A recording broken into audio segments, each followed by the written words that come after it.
The African Cup of Nations has reached the quarter-final stage. What has been a thoroughly exciting competition so far. It's myself, James Mason and Aidan Perkins next to me that I'll be looking through all four matches for you. And we'll kick off then with a match that sees Senegal taking on Benin. You've taken this one, Aidan. Yeah, Senegal, one of the stars really of the African Nations Cup down the years. And they are the big favourites to get through as well, James. Star men for Senegal. Sadio Mane. They've also got Kalidou Koulibaly, the centre-back, who's well respected as well. So I think, looking at it on paper, Senegal will, probably get the job done. Even though Benin have really surprised to get this far, they haven't actually won a match yet in the tournament. Drawn 3 of their group matches, drawn in the last 16, won on penalties to get through. So I think the momentum is with Senegal.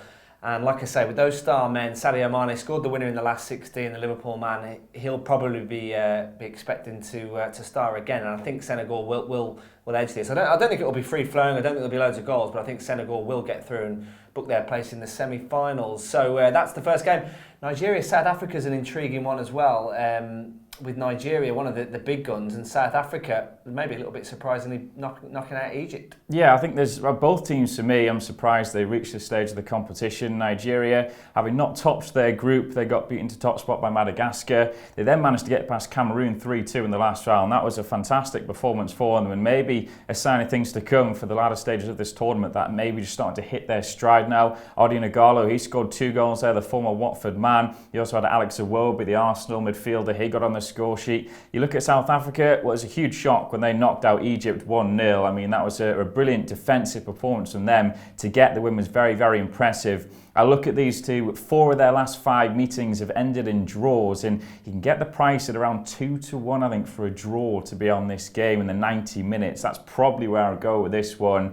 Difficult to separate these two, so that's probably, I think, what I would look out for that game. It's been a tournament, actually, that hasn't been that free-flowing. There's been quite a lot of 0-0s, quite a lot of 1-1s so far, and not loads of sort of excitement and goals from open play. So, yeah, looking at draws, looking at maybe games going to penalties, because we've seen quite a bit of that as well. Now we're at the knockout stage, that could probably continue. You just mentioned Madagascar there. Now, they, debutants in the tournament, have made it all the way through to the quarter-finals, and they're going to play Tunisia. And Tunisia actually are another team who haven't won yet. They've drawn all 3 of their group matches, drew in the last 16 and got through on penalties. So, again, this one might be one that's going to be really tight. And actually, I've looked at it, and most people would probably look at this on paper and think Tunisia, a bit more of an established team, been in World Cups, they might be the ones to get through.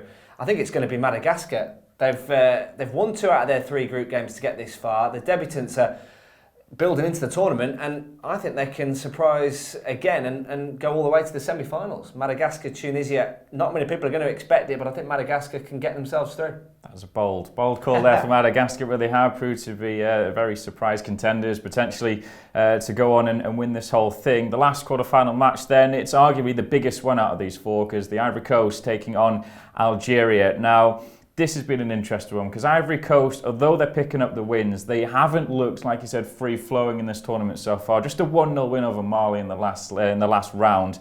Wilfried Zaha, he has looked quite good for them, but if he's not firing, Ivory Coast don't seem to be.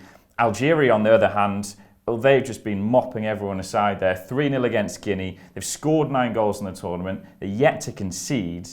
I can't really look past Algeria to get the win on this. Yeah, I mean, again, on paper, you think at Ivory Coast with Zaha, he scored the winner in the last round. I know what you're saying about Algeria being probably a bit more free scoring, and out of all the teams in the tournament, they've probably looked the best attacking wise, which is a bit of a surprise. But I still think on the day Ivory Coast, a bit more experience, a bit more know-how in the big games, and I wouldn't be surprised to see Ivory Coast in the semi-finals. Yeah, I mean, you can get Ivory Coast around 58-19, a price I've saw for them. You can get Algeria at 5-4, so we're a little bit split on that one, but those are around the prices you can get them. Well, those are our thoughts on the 4 quarter-final matches then. Let us know yours on social media, Facebook and Twitter, and also don't forget to hit that subscribe button on YouTube.